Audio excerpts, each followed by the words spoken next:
I think it's a good trade in general. So, yeah, difference between rook ad8 and rook fd8. Well, what might be the difference? Can I play the silly looking move rook a1? Or would you laugh at me for playing that move? I mean, I'm I'm defending the pawn, I'm attacking the rook, and I'm attacking f6. It seems too passive, says L. All right, L. What do you play with Blackton? I'm trying to improve on the game. Oh, queen takes f6 are saying people here. Queen takes f6. But that's almost like the game, right? Or it's not the same. Oh, maybe you're right then. Yeah, maybe you're good point. That we don't have in the other line, right? Here we cannot play like this because black has intermediate movement. Then you can take on f6. So here you can do it on the other hand. Here you can actually play queen takes f6. I see what you mean. Yeah. So if I take, you take back, and I don't make it to bring my rook to the d file. Yeah, good point. I agree with you. This makes perfect sense. So if you have a choice between using the two rooks, uh, better to use the a rook because you simply don't have to calculate this. Then we can of course have an academic discussion about in the end it's the same thing, but when you're sitting there at the board, try to be a little practical also.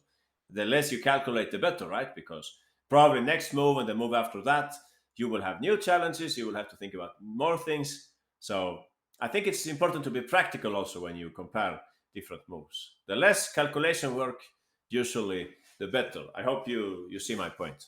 So nice. We will switch topic today, and we will talk a little about what I call active exchanges now. So active exchanges, what am I talking about? What's that? What's that about? Well, basically, try to, yeah, like this game exactly. Trade off the queens. It was a very important piece, or that rook on d1. Try to trade off the opponent's currently active pieces. Leave them with passive ones, maybe you could say. Like here, we are leaving them with the rook on h1. Trade, they're good for our bad, something like that. But what I want you to understand is that the activity. I talked about this in my book, by the way, Mastering Chess Strategy. The activity of every piece goes up and down. No, it's like the U.S. dollar or the weather or whatever. No, the world's best soccer teams and so on. It goes up and down during the game, right? So it's important to try to during the battle. It's important to try to distinguish now which are the currently more active pieces and so on in your opponent's camp, and you can take measures and try to evaluate. No, compare. The bishop on c8 never goes up. Don't say that. In the French, you have sometimes games where the bishop is rerouted to g6 or h5, and it becomes very strong. No, so yeah, every piece has a right to become active. Now you can see that in this game, if black had played, which was the other line, by the way, we talked about this also, right? What was the other line? Rook, was it knight takes a2? We did discuss this, didn't we? I don't really remember, but we had this also. We discussed some line where they went h4 h5, right? I can't really remember it. Did you play queen? I can't even see where the queen goes. Sorry, I'm very slow. Queen takes f6. Is that what I play here? Maybe. But in the end, something happened with the H pawn, right? We open up for the H pawn and the rook got active and so on. So that's very important. Now, a rook like that, you cannot honestly say that it's 5 points. No, that's a nominal value. No. Oh, queen takes e5 and bishop e5. Yeah, maybe queen takes e5 and bishop d5. Interesting.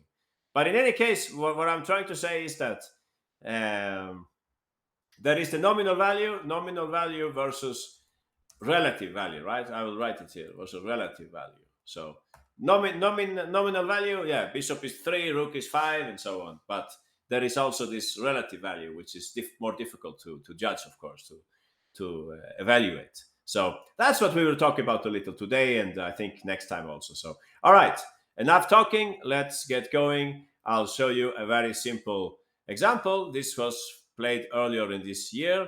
I will just quiz you for White's best continuation here in this game. All right, I'll just quiz you for the next. Uh, I'll do it in a fun way. I will just repeat the moves which were played in the game. You get 1 minute. Good luck, guys. try to find white's best continuation. I can tell you that black's last move was knight e6. All right. Okay, tactical magician, you get half a point for that solution. It's okay. Also, little chess player, it's okay. It's okay. I'm with you 100%. Um, so this group of persons who are saying that tactical magician, little chess player, and skilled saber, I will castle. All right, I will castle. I will not accept your gifts this time. I will not be educated. I will not accept your presence. I will just castle away. All right. So think about your next move here. Uh, we have a winner, 206 x so on. Congratulations. Aha. Crush is raising their hand. All right, Crush, feel free to share with us. Oh, interesting move. Can you play like that also? 96. Wow, if I take and I get the point. I get the point. There is some kind of interference on the E file. But I have, yeah, you were raising your hand, but I think yeah, the hand is still there. So you're not raising your hand. Okay, maybe it's my screen which is not working then. What about bishop b6 on move 2? All right, guys, we will have a look at this. I will start with 206, who is the only winner. But actually, if you change the move order, it doesn't matter. So please go ahead, 206. Let us know what did the Polish grandmaster play in this game. Juba, rook 81, correct. What is the point of this move? Well, very, very simple. He's just saying that I don't care about trading that bishop for your knight.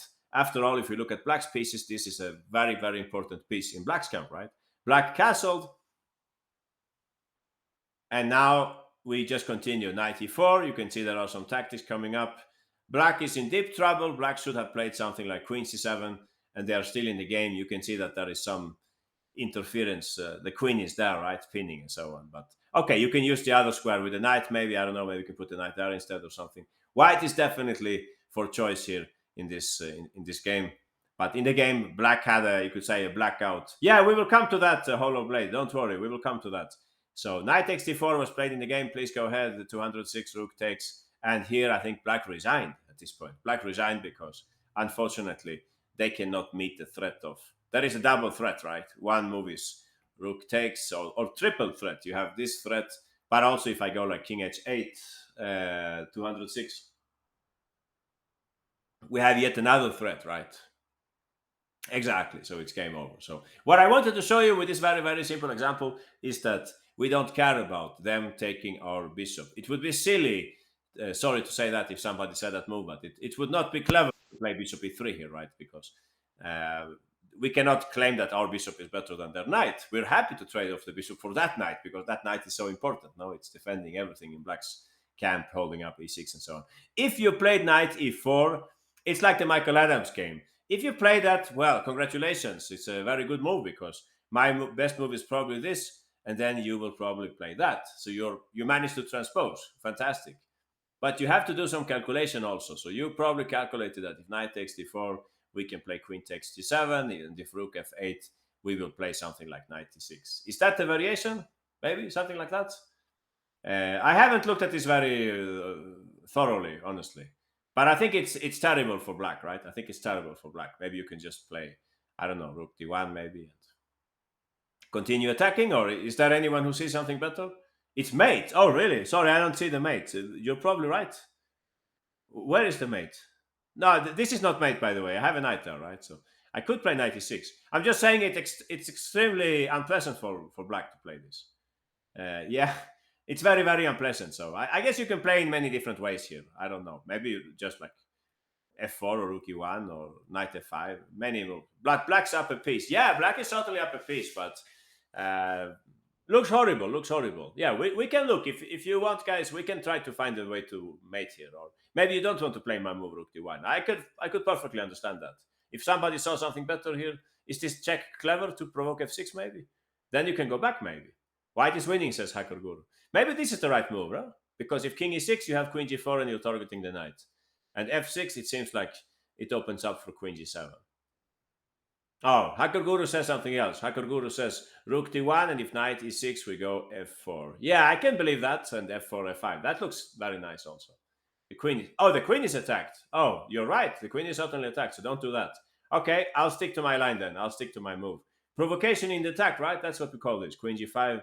We're trying to provoke f6, and then we can maybe go back, or I don't know. Is there any better move? I would start with this one at least, and I would think that black is in deep trouble. King e6, and yeah, what's going on here? Very hard to believe that black can survive this, right?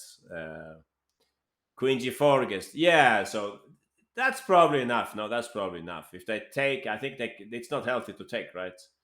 You could maybe play something like knight c4, and honestly, my tactics are not 100% here. Maybe I can do this and do that or something. And you don't have a good square for the, yeah, many things you can do here with white, right? It's impossible that black will survive this. It's impossible. We just have to do some calculation. So yeah, you get a knight back, the game is over probably. Now the king is too exposed. So choice of taste, no, choice of taste. In my way of thinking, what the Polish grandmaster played was very, very practical. Just like Michael Adams, we don't have to calculate all these variations. We just know that it's a good move, and we keep this for next turn. They can't really take like that, because you could then include 96, right? This is strategically terrible for black. So there is no dark side to rook d1 straight away, right? Um, I hope we are on the same track here. I hope everybody understands what I'm trying to say. Don't save this bishop from the trade. No, it's the other way around. Just say thanks if they trade off that bishop, because it's not that strong, and black's knight is very strong. All right. Should I talk something about the other moves here? 96. Some people are saying it seems like you thought this was a tactics exercise. It's certainly not. I don't think the Polish grandmaster thought for a long time on this. I wonder if I could just take, and I don't know. Those of you who said this move, knight d6 check, you will have to. Yeah, knight is good, bishop is bad. Well said, King Sam. This is good for black, I think. I think it's like winning for black. So this would be basically suicide, no? Suicide if you play knight d6. Please remember, we're talking strategy. You're completely entitled to bring up tactical ideas also, but strategy is the main topic here, and this seems to be just a little bit too much. What about bishop b6 in move 2? What about bishop b6 in move 2? Well, how is that? Rook d1, castle, and bishop b6. Well, you're basically going a little against. It's again some kind of smart tactics that you're looking for here, Sahar. I would just play queen, Sarthak, sorry. I would play queen e7 here. I don't know what's the point of bishop e6. What is that guy doing? He's on vacation, I think. The bishop on b6, or is there any subtle point to this move? Please explain. Black looks okay. Yeah, definitely. And if you compare with the game, it's heaven. No, it's heaven compared to what happened in the game 94. I think this was a very simple exercise. I think maybe we should bishop at the beach. Yeah, exactly. Maybe we should continue and look at the next example, because interestingly, our next example, it's not only featuring the former world champion, it's also featuring exactly the same topic. I don't remember. You will have to correct me if we had this one up in the past. Maybe we did. Maybe we had this one. In that case, I'm sorry. No, my apologies. If you're familiar with this from here, from USCS, please let me know. Else, this was supposed to be a new example. Aha. So this is from the World Blitz last year.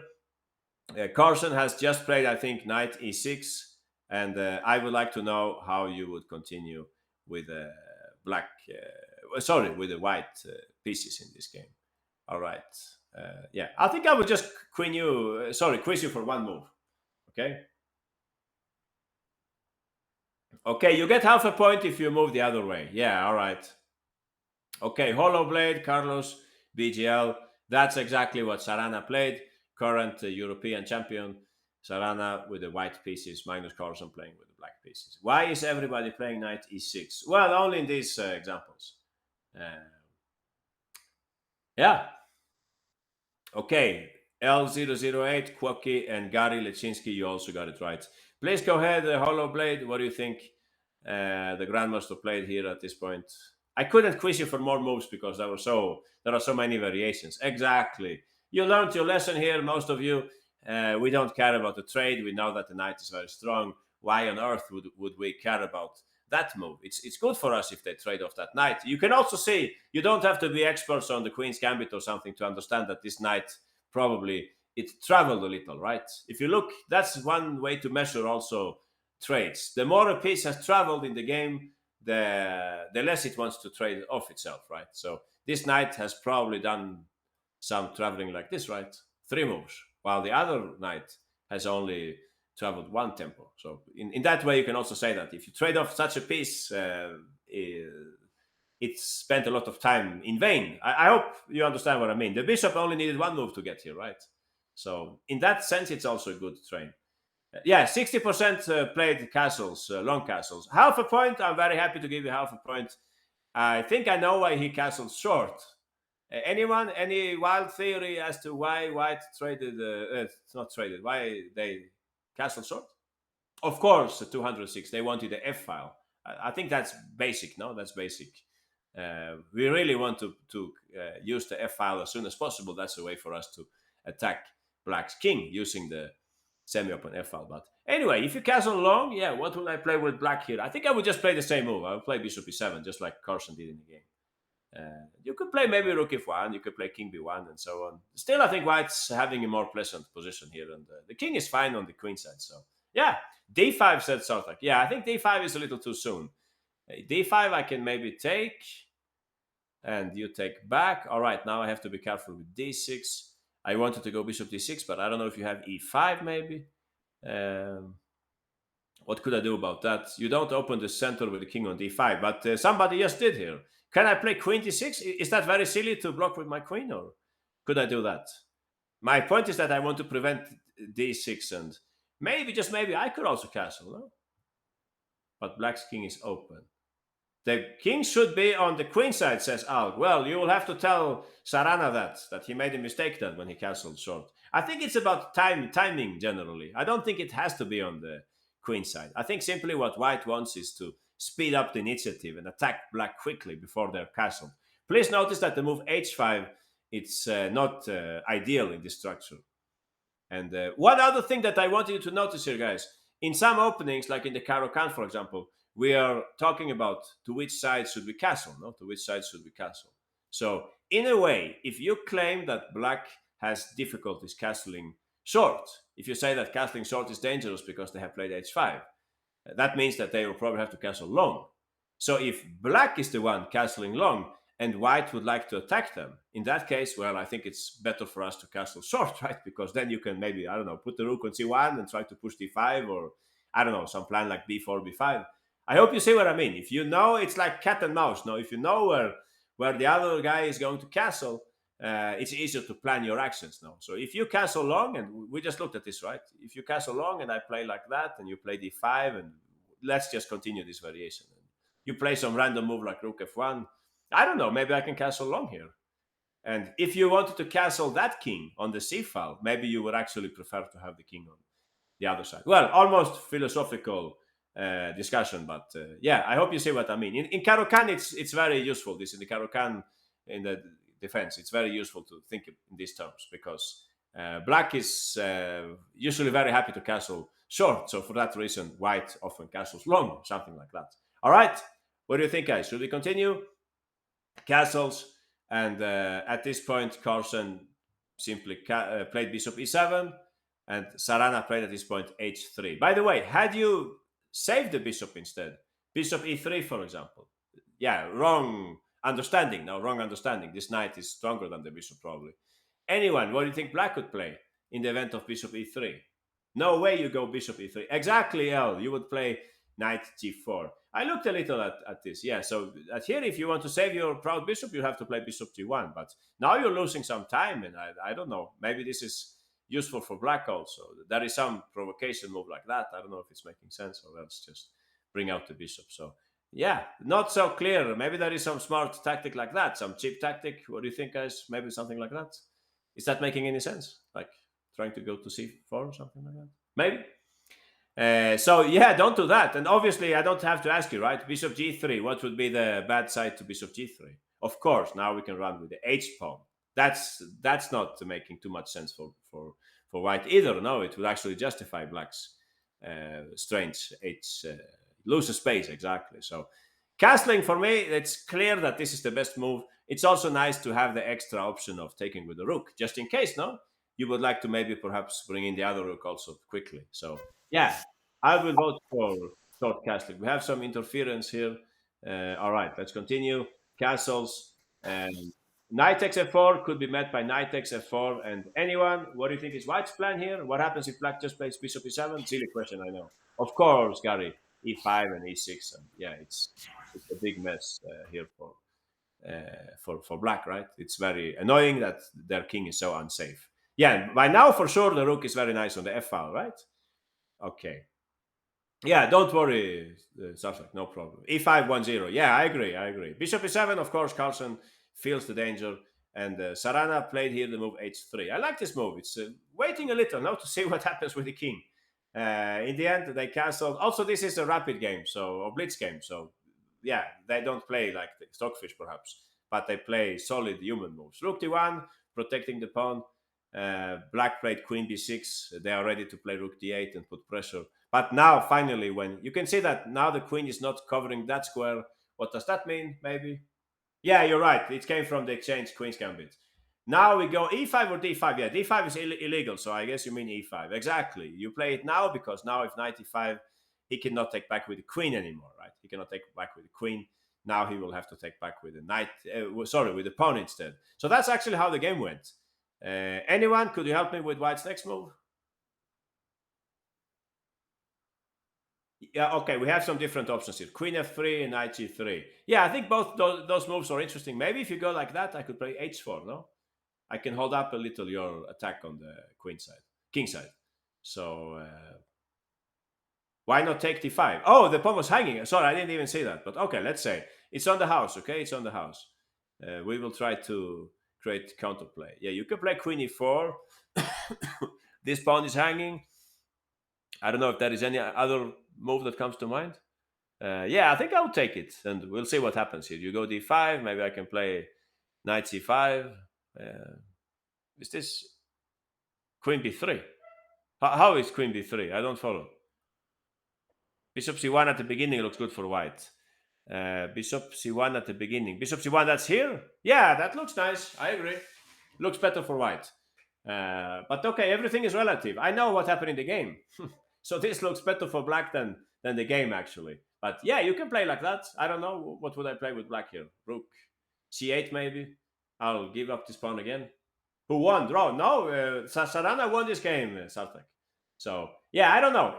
I'm not sure exactly what's going on here. Queen takes d5. Oh, I see. Queen takes d5 and then play queen b3. I see. I see. And you keep that extra pawn. Oh, I see. So is this really so bad for black? If I take and I put my rook on d5, maybe you wanna play bishop e3 and hunt. Yeah, yeah, maybe. Yeah, you're probably right then. Yeah, okay, okay. I agree. This is better for white. Sure. Um, so queen f3 was proposed here. Last try. I go h4, and when you take on b5, d5, I take on b2 instead. No, that must be better. Yeah, exactly. So random. Exactly. You can play like that. Oh, you want to play it one move earlier? Okay. So Iranda wants to play like that. Yeah, I can believe that. You have counterplay and so on. Definitely. Uh-huh. Queen takes here. It's yeah. I can. I don't have any threat, right, with white. So maybe you can play like rook c8. I don't know. Looks okay for black, I think.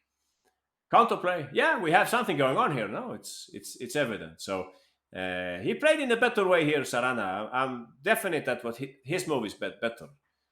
Bishop c1 should be played. Maybe, maybe. But I like the move he played in the game. He's sticking to our topic. He's never afraid of the trade. No, he's never afraid of exactly so random. He played knight e3. So basically, what's going on here is that if the pawn was on h7, black could maybe play something like rook e8 and bishop f8 or something like that. But now the pawn is under an attack. If I go h4, of course, I'm inviting knight f5, right? This is unpleasant for black, I think. So in the game, they play g6 instead. Aha, that's what Carlsen played. And now I think everyone can guess white's next move here. Knight g3, knight bishop takes. Oh, there is also something with this tactic. Please notice, guys, that maybe white can play like that in this case. No, so don't be too optimistic and think I will take and fall into this cheap tactic. No, I think I will see this even 3 o'clock in the morning. Bishop e3. So g6 was played in the game, and okay, new user, small goldfish. Switch to medium room. Oh, the room is too big here. What? I think Greg is not around. Could not enter maximum capacity of 50 reached. Would you like to increase to larger room? Wow, that's a difficult question. I don't know. Switch to medium room. I'll try that. I hope this works. You're about to. Oh, no, no, I can't do that. No, all students' audio and video will be disabled. No, I think I cannot do that. So yeah, okay, we have some technical issue here. I'm sorry. I'll just focus on the chessboard instead. So G6. That's what they played in the game. Sorry, smart goldfish. I guess you arrived a little too late today. Um, what did White play? Anyone? Exactly, Connor. You got it. Bishop h6, of course. And now you can see the little tragedy for Black here. If they just move the rook somewhere, anyone? What do you think would happen? Wow, who's moving the pieces, by the way? I forgot who has the pawn here. Hollow Blade. Okay, Hollow. I like your move. I think it's not the only sacrifice around, no? You could think about other sacrificial pictures, but yeah, this one is nice. Yeah, if I take, whenever they sacrifice something, first check what happens if you accept. I'm waiting for Hollow Blade's mate here. I guess it comes pretty soon. Waiting. I have this move maybe in the pocket. Okay, let's see what happened here. Where is the mate? No mate. Oh, I don't know. Yeah, I'm just playing. Rook f7. Maybe this didn't work, Hollow Blade. I thought of another sacrifice. I don't know. Anyone else? Oh, that's the one I saw. But Crash is telling me that Queen takes d4 is very strong here. Oh, so this doesn't work then. But you could maybe take and Rook d7. That looks kind of nice, no? Something like that. And then you pick it up and... Or you mean you have Bishop c5 there? Yeah, maybe not so clear. Yeah, maybe you should play Rook takes c7 instead. That's probably smarter, no? Play something like that and then take. I would think White is better here, but yeah, something like that. White wins. Where did White win? Knight takes h5. Wow, interesting variations. You're saying after which move did we play here? Rook e8 we played, right? What did you say here? Can I have the pawn, says Hacker Guru. Okay, Hacker, if I can find you here. So many students around today. All right, Hacker, since you asked so kindly, now you can move the pieces, okay? So you took, okay, I'll have to take back. You want to take on f7? Oh, I see. Yeah, that mate I can see also. It's mate, right? If I play knight g7, you can take and... I can't run, no, Hacker, just to make sure I don't miss any cheap tactics here. Never say never, there is a saying, no? So queen h7, and yeah, let's check very quickly. Just in case, it's nice to check this variation also. Coach, look at the chat. Yeah, I'm looking, but there are a lot of messages. How do you want me to keep up with all these messages? Let's see. Yeah, coach is looking at the messages, but also has to look at the board, right? So what are people saying? Rook takes f7, queen takes d4. That's what you're saying. Yeah, I can take and I can play rook g7 and I can take on d4. But that's not so great for white, right? Bishop f8 maybe. Or bishop, oh, sorry, bishop c5. Yeah, you're right. Bishop c5. Yeah, you can see I'm not using a computer, right? I cannot even say bishop c5. Aha. So, yeah, I think that's too much. I think it's too much. I think we're exaggerating a little with white here. So maybe there are no sacrifices. What if we just play something like king h1 instead? Coach, can I have the pawn, please? What about knight f5? What about king h1 then? Is there any space for prophylaxis, or we have to sacrifice on every move? It's a practical choice, right? We're back to Michael Adams again. Sometimes to minimize calculation, we can play something like that. I think he did it in the game also. Knight f5, queen g3. Wow, long variations here. Also, please notice, guys, that it's easy to propose all these variations when you're not sitting there at the board, right? Knight f5 was proposed here. Wow. Yeah, I guess I'll take it then. What did you want to play now? Queen g3? Oh, queen f3, people are saying. Yeah, I like that move, queen f3. That's nicer. I think that's the simplest choice. So my only way to defend the pawn would be to play knight d8, but that looks wrong. No, that looks wrong. Displacing the knight, and also I don't have pressure here, and so on. Yeah. Well, if you take, I take back, and I have queen here, right? If that's what you're thinking. So yeah, don't take that. But this is a, how do you say? It's a progress for white, no? If it's a good sign if they had to play knight d8. So there should be something here. I don't know, some move like e6 maybe. Rook d3. Yeah, many moves come to mind here. Maybe we should not calculate so much. We should perhaps just conclude that this is very good for white. Maybe take the pawn also. No? Yeah, queen takes d5 looks natural now that knight left the building and the rook cannot easily enter and so on. So nice. I think we're reaching the end of this example. Okay, I think we're understanding now what's going on. He played knight g3 in the game after g6, bishop h6. At this point, Carson simply didn't save the exchange. He must have noticed this queen f3 move that you guys are saying. So he just took on b2 instead, and yeah, then he lost the exchange evidently. And the endgame was better for white. Rook b1. This is how the game went. They traded here. I know he had some chances later on. There were some chances to save the game, but okay, white is better. And of example, everyone. Yeah, probably. So anyway, what I wanted to show you, the point of bringing up this long example, well, it wasn't supposed to be that long, but the point was that we should not automatically or by instinct move the bishop here. We should be ready to trade it for their knight. Just like in the other example, sometimes knights are stronger than bishops, right? This is about the relative value. This knight is very powerful in the structure, very useful for black. So white just said, I don't care. You can take, if you take, thanks a lot. I'll take with the knight and I'll play e5, e6. All right, let's continue. Let's see an example featuring the number one player from my country. Yeah, who is the Swedish number one? Anyone? Nils Grandelius, exactly. So here we go. This one I think is simpler. No, maybe we had it in the past also. All right, guys, I won't give you too much time. You will have to figure this out very quickly. All right, you get only 45 seconds. White's best move.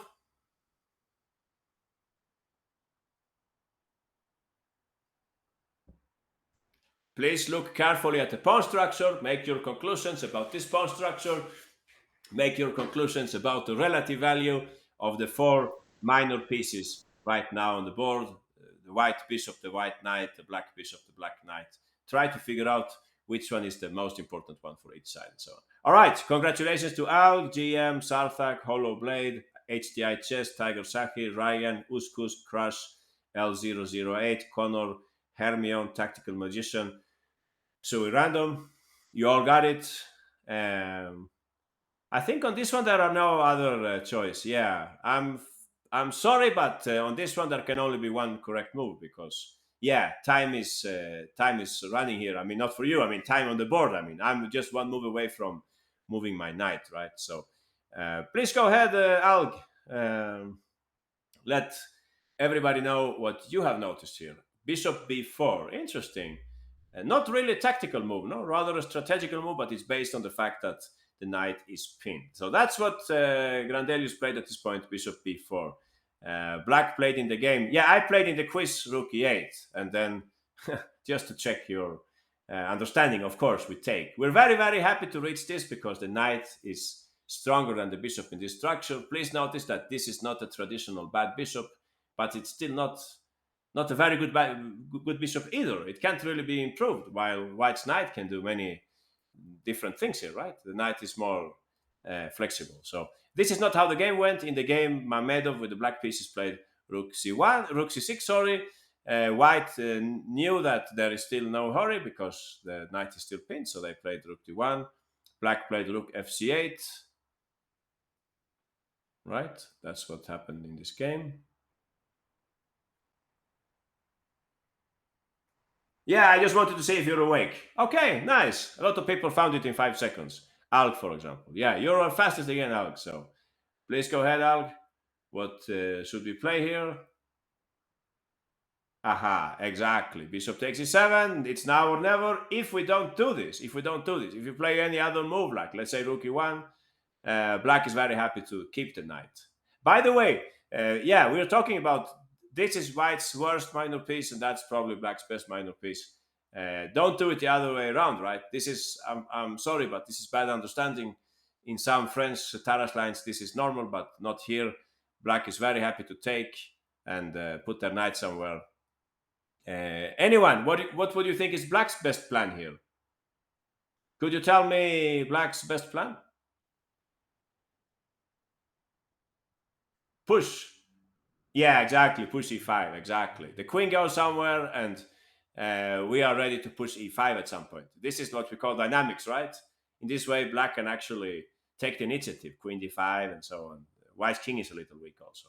So yeah, that's right. Knight e5, definitely wrong. This is a golden knight. Don't trade it. Keep it. It's the bishop that we want to get rid of. So okay, back to the game again very quickly. Let's see what happened here. Rook c6. We said rook d1, rook c8. Now white takes because the knight is about to leave. So time to get the knight off the board. And here white played simply rook d2. Anyone, could you tell me knights are better than bishops? Well, not always. We will have some examples of the opposite also. Don't worry. Not always. Anyone, could you tell me a good plan for white here? Plan for white? Push. What will you push this time? Triple on the e file. Exactly, Crash. I like that way of thinking. That's what White did in the game also. We will line up against this pawn. One bad thing for Black is also that you could eventually play 95 and take with a queen. Even then, White will be better. This structure, by the way, it's good to know about the structure. You can get it in the Sicilian Rosolimo, but you can also get it, for example, in the Slav. If you know what I mean, the knight c3, d takes c4, a4, bishop f5. It comes up in a bunch of different openings. In the French, of course, you can also find it. It's a good structure to keep in mind. This was a Rosolimo, by the way, this or Moscow variation, something like that. So bishop takes. Let's see what happened in the game. He played. Yeah, we will move on very quickly here. Queen f7. We will follow Crush's plan here. Triple on the e file. He almost made it because Black was faster and traded off for Rook also. You can see that Rook c1 was not too dangerous for White. I mean, no mate around here. Nothing's going to happen here. You can just take the pawn. I think. Let me know if there is a mate I'm missing.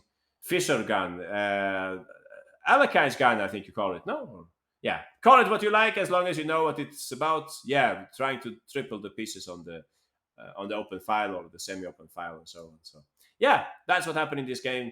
He didn't get a chance because Black traded off one rook, but this is how the game went. Why did he take with the rook? Well, I guess he was annoyed by rook c2.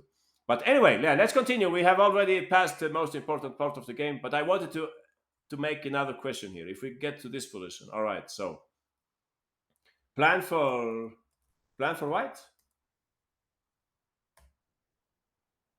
Could we just focus on this weakness, or should we look for another weakness?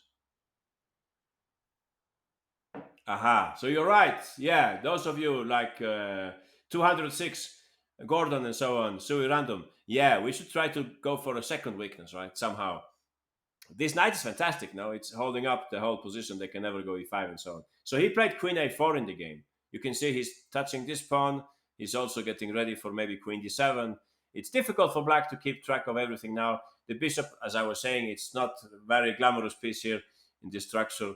Rook c1 came. Black would have preferred a knight, right? The knight would be more tricky in this structure. Rook c1 was played, but White simply took this pawn. And yeah, they didn't see any ghosts here. That's how the game continued, and White went on to win. Again, you can see that, yeah, nothing's going to happen here, really. You can play rook h1. That's posing an important threat, but what would White play in that case? Anyone? Aha, we can just play rook e1, I think, and we keep the extra pawn. Or 90. Oh, 91 is probably stronger. Yeah, you're right. Sorry, bad tactics here. My tactical vision is very low. Aha, of course, 91 is stronger because we're actually trapping the, the rook. So nice. Point of this exercise to understand that if we have a list of these four pieces, probably tied for first place, these two knights, and probably last place is this bishop, and this guy is like in the middle. So it's technically a very good trade for White to trade off that knight. Okay, let's see an example from recently. Those of you who play the Caro-Kann, you will uh, quickly know what this is about. Let's see here. The Caro-Kann variation with you know this line, no? H4, the advanced variation with H4, H5, and C4. If you see what I mean.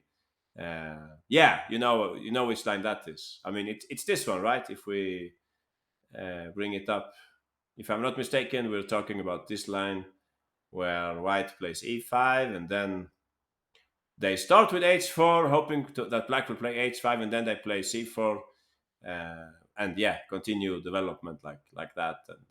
And I think the knight went this way in this game. So yeah, interesting variation. No, interesting variation. Very tricky to know which pawn structure is each side looking for, and so on. And somehow this inclusion of H4, H5 is very good for white because you can bring a piece to G5, like the bishop, for example.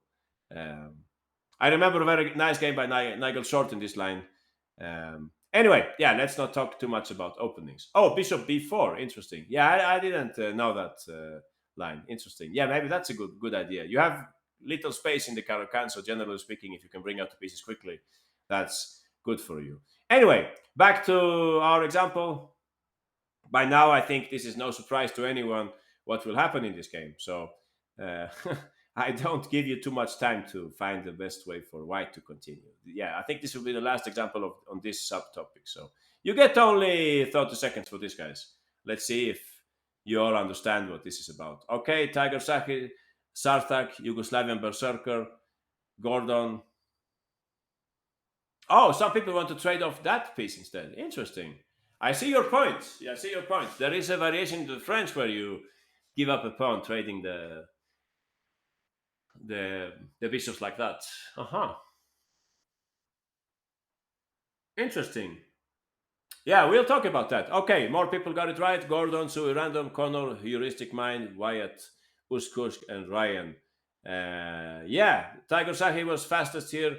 Please go ahead, Tiger. How should we continue with the white pieces here? By now, the topic is known to everyone. Of course, in today's class, knights are stronger than bishops. No, bishop takes h6, and after rook takes h6, we continue with our plan exactly. The knight is very happy on this square. You can see that in this structure there are strongholds for both sides, but somehow white's having the right pieces for this to work. So yeah, thanks, Tiger Second. Knights are scary, says L. Yeah, exactly. Let's see if we can understand this correctly. Classical formation would tell us that this is the right move, but then black will of course play knight f5. And this knight is very strong, no? It's very strong. It's on a protected square. G4 we can always take. It's looking a little at this pawn, and especially it's covering that square, right? So yeah, you can play bishop g5 here, for example, but I think it's not so scary, no? I think it's not so scary. I can take and I can play like, I don't know if I want this pawn. Oh, I can maybe take it. You think I should take it? All right, I'll take it then. You mean I can take the other one also? Interesting. Yeah, maybe. Looks interesting. I don't know where the white queen is going. That's perhaps an issue for white, no? There is no good square for the queen. Yeah, Michael, you can write only once. That's enough. No, it's enough. Else, nobody else can write messages and so that people can see it. So if you play bishop g5 at move 1, yeah, let's talk about this very quickly. In the Caro-Kann, I remember from Karpov's games that sometimes you can leave the king in the center. I don't know if this applies to this position. If I play something like queen, let's see, should I take the pawn? Wow. All right, let's go all in. Let's take the pawn. Okay. Just take. Yeah, let's check it first. So 94, I guess, is coming. No, is it crazy to take that pawn also? I mean, after all, it's a close position. No, so you can have that check. You can have that check, and I'm leaving my king in the center, or I can go to f8 maybe, or or that's very bad and long castling. Yeah, I understand. You're after my queen now. Yeah, maybe this is too much. I don't know. I mean, I could give check to come back quickly and hope that nothing's going to happen here. White has some compensation, but it should be decent for black, says Crush. Aha. Yeah, maybe. I would say the same. I would say the same. Maybe I can put my knight here. I have like a bunch of pieces on this side, so I'm not so scared here with black. In the endgame, I have a fantastic pass pawn also. But anyway, yeah, that's one way to play with black. Maybe we shouldn't do that. What else? Black is stone solid. Maybe. Knight f5 was, yeah, I like that move. That's very practical. That's more like Michael Adams style. If they take, please notice, guys, this pawn structure is very nice for black because now we're denying them of knight e4, right? So, yeah, bishop g5. Yeah, what can I say? If you like this move, then play it, okay? But I'm definite that what he played in the game is better. This is very nice. You don't risk anything. You get exactly the right pieces. You can see that again, black has this bishop, which is not bad. It's not like a French bishop on c8, but it's also not very powerful, no, in the structure. So that's what they played in this game. Spanish international master with white, I think, and French grandmaster 2650 maybe. Moussard with the black pieces, and the underdog won this game. Interesting. We had that class, if you remember, some time ago. Underdog wins. So usually you would say that the underdogs, when they win because of some nice attack or better opening preparation and so on. But actually, in this game, black was overplayed positionally. They never had a chance in this game. Knight b6 was played in the game. Rook d1. Question to all of you: why didn't he castle long? Why did white play rook d1 instead of castling? Why?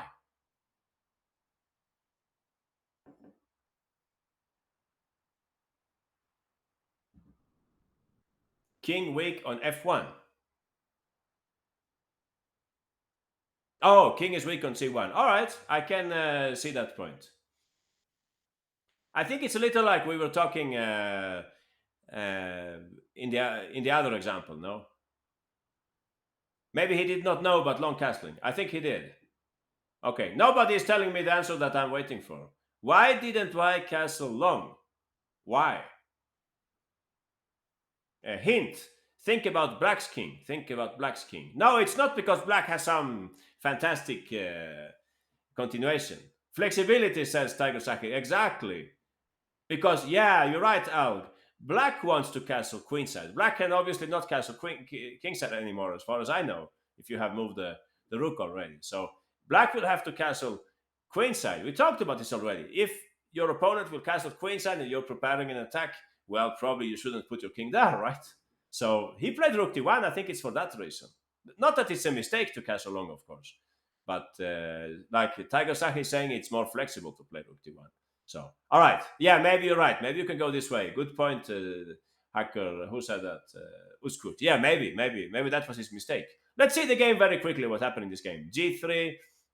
You can see that if black takes, we just take back like that. We have strong center. They played in the game rook h8.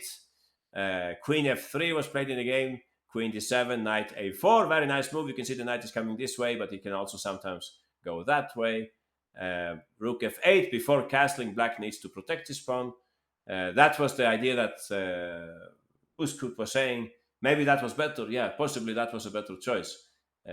I can believe that. Yeah, definitely. He played in the game rook f8 and then knight c5, queen c7, castle short, castle long. And now you can guess white's next move here, right? Anyone? What did white play here? Not very difficult. Yeah, you're almost there, right? If you go a4, you give me a chance to play a5. I don't know if you should do that. Should you give me this stronghold?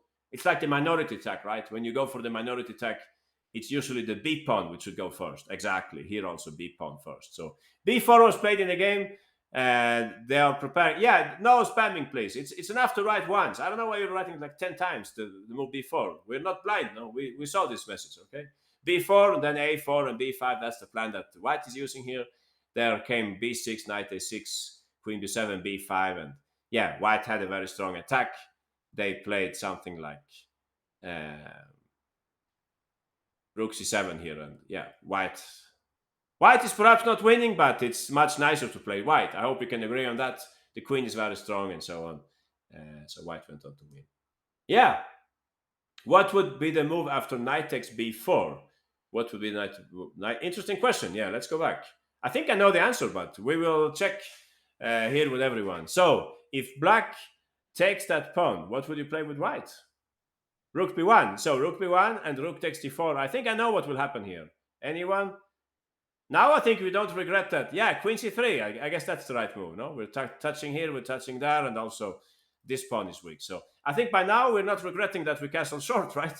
Because we have like open space to attack on the king side. We're the queen side, sorry. We're happy that we have this space. Yeah, white is definitely better. A3 is, I guess, it's also possible. Yeah, you're right, Sarthak. That should also be possible. So yeah, don't forget about these trades. No, bishop takes h6. I think that was very clever by white in this game. They managed to beat a super grandmaster by this move, bishop takes h6, and then put a knight on e4. I think this was very nice, as opposed to if you play some standard move like castles. Definitely black will play knight f5, and they are much happier to end up like this, where white would have like a bad bishop on uh, e3, right?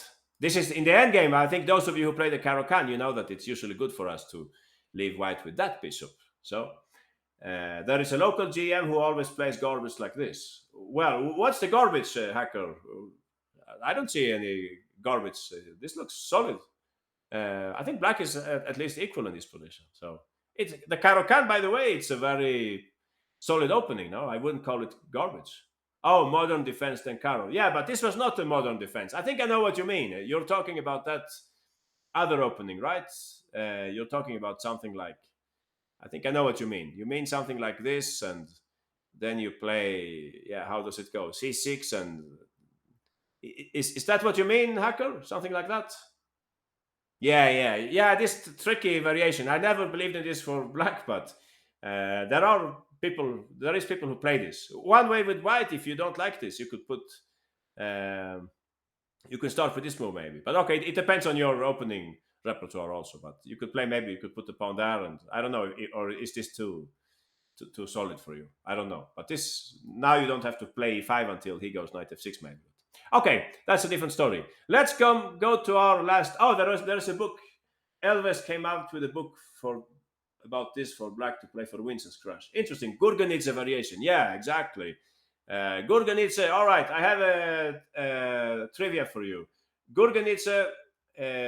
What country is that? Where is he from, or where was he from? From Georgia. That's right. Tactical magician. Okay. Next question. Which former world champion uh, was spending a great time of his childhood in Georgia? Yeah, you're right, Crush. Aha, someone. Aha, here he is. Petrosyan. Petrosyan, Armenian, no? But he spent considerable time in Tbilisi, in Georgia, if I'm not mistaken. Anyway, I don't know so much about history. What I do know is that Petrosyan played a very good move at this point. So that's what I will quiz you for at this point, all right? I'll quiz you for Petrosyan's next three moves in this old classical example. Um, we looked at a lot of modern examples, but I wanted to show you something from the good old times also. Petrosyan certainly understood this very well. Okay, Ryan, Wyatt Wong, Crush, congratulations. BGL, you also found it. There are a few different ways in which you can carry out this idea. So that is not just one solution, but Chessable Classroom, fantastic place, but it has this limitation that I can only give one correct variation. Uskusk, you got it. Hacker Guru, you got it. So yeah, Gary, DK Chess, Mike, Mickey Mouse, and so on. I'm fine with your move as long as you play the next move in the right way. Um, Alg and Hollow Blade. I think I will take. Oh, can you really play that? I don't win material. No, bishop takes, bishop takes, bishop takes, bishop takes, bishop takes, bishop takes. Oh yeah, maybe I don't. 95 I will play then. All right, we will talk about that very soon. Uh, okay, some people were very close also. Please go ahead, Ryan. You were the fastest one here. You noticed what Petrosyan played in this game, the Grand Tigran Petrosyan. Bishop g4. This goes against the rule of not moving the same piece more than once in the opening, but here it's a very clever idea because in this structure, as you all know, knight e5 is a key resource for white. So this makes a lot of sense. Bishop g4. I thought this was too much. Why? Why is it too much? I don't follow. In the long run, it's a great trade, no? That's how the game went. H3. Now, don't think twice. Don't even think about this. This would, of course, invite white to do something like that. And you can see H4, H5 coming, perhaps. So Petrosyan took on F3, and the next move, no, he didn't castle. He played bishop. Sorry, he played knight E5. Flexibility. Now, he's waiting a little to see, like in the Caro-Kann, no, should I castle long or short? We will see. We will see. Let's go back to the very beginning. If you said knight d5, it's okay. I don't think it's inferior really, but I get a chance to keep my knight. No, I can maybe play knight e5 here. I'm hoping I can play that move. And yeah, bishop d2, bishop g5 says Crush. Bishop d2. That's in the game. Yeah, yeah, I understand. Not in this variation probably. So I think I would play knight e5 here. Yeah, I'm not really scared that you will take my g2 pawn. No, I can play rook g1 there. I think white is for choice here. If you play f6, then the strategical map of this game has changed forever. No, if you play f6, maybe I can play knight e3, and you will have a little problem child there. Exactly, Gary. You could play b5 first. So those of you who said b5 here, and you were going to play bishop g4 next turn, it's okay. If you were going to play bishop g4 here, it's okay. I think the computer preferred this way. Stockfish wanted to play like that. Stockfish was following Petrosyan's footsteps, but with the inclusion of b5. But I can understand that Petrosyan didn't play it because he was perhaps still considering to castle long, and then you don't want to have played b5, right? a4 can come and so on. Aha. I don't get it. What don't you get, L? Or it's about something else? Yeah. Okay, you're talking about something else there, so I will continue. So 95, it's possible to trade off pieces, but it allows white to keep the strong knight. That's what we concluded, right? b5 is optional. You can include this move if you like. Bishop e4, some people were saying, and I was trying to understand if I could play like this, but after all those captures, I couldn't see a good way for white to play. So I think I will just play 95, and I will claim that your way of playing is risky. If you take this pawn, I will play. I don't know. Do I have like knight takes f7? Can I play that here? Or that looks kind of interesting. Maybe. Blunder. Oh, it's a blunder, really? Sorry, I'm not calculating that fast. I just thought it looked interesting to play like that and bring in the rook like that. Yeah, I don't know. If you tell me that white is lost, I will believe you. Bishop d5 maybe. But we have some initiative, no? Maybe we can give the check first and then play rook e1. So that we can also take that pawn maybe. Wait, this is complex. Yeah, that's what I would think also. It's complex. I don't know if it's winning or losing for whom. I would say it's an open battle. Looks like some Mikhail Tal game. That what we're looking at here. So yeah, interesting to play bishop e4 here. But I would say it comes with a high risk, which was not Petrosyan's strongest side to risk. No, he liked to play it safe. So let's see very quickly what happened in this game. Bishop d4 was played in the game. h3 we take very quickly, and here is the detail that Crash was mentioning. Bishop d2. I would think that bishop d5 is coming. Yeah, I would think so, because if you play something else here like castles, maybe white can start an attack, and they have some chances of attacking. No, I mean there is some possibilities on the king side, right? So I think it's better to play bishop d5. I think that's what he would have played. And yeah, he was like a fish in the water in this kind of structure. Bishop takes, you can take with the pawn, I think. Rook c8 or so on. So yeah, I think this is perfectly possible. In the game, let's say very, very quickly, I know we're a little ahead of time. They played like that, rook e1. And here, when the rook went to e1, Petrosyan must have thought that, all right, now I can probably castle short, because now the plan of pushing the pawns, at least they will spend one more tempo, no, on bringing back the rook. So he castled short, and then he went for an attack on the king side, on the queen side, sorry. Then he pushed his pawns, and he went on to win. Yeah, if you take on d5, when you mean? Oh, like here. If you take here, I think I can include queen g5, right? And I'm not losing a pawn, if that's what you mean, Mickey. Oh, you said that already. All right, sorry then. Yeah, queen g5, then in that case, we can take back at our leisure. Yeah, what do you think, guys? How would you take back on d5? With the queen or with one of the pawns?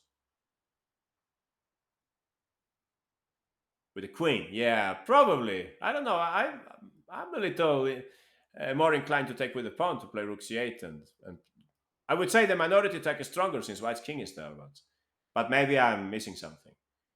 Yeah, maybe. I think I win. I win to win c pawn. Yeah, queen draw. Yeah, many theories. Maybe you can take with the queen also, but then I guess it's harder to win this game. No, then we can probably not win anymore. Well, who knows? Everything is possible. But c takes d5 looks a little more combative, I would say. And yeah, definitely try to use the c file. But anyway, that goes a little beyond our topic. What I wanted you to notice here, guys, is that in this position, You could compare the case exactly. You could compare the case of the Alekhine, right? You could compare the case of the.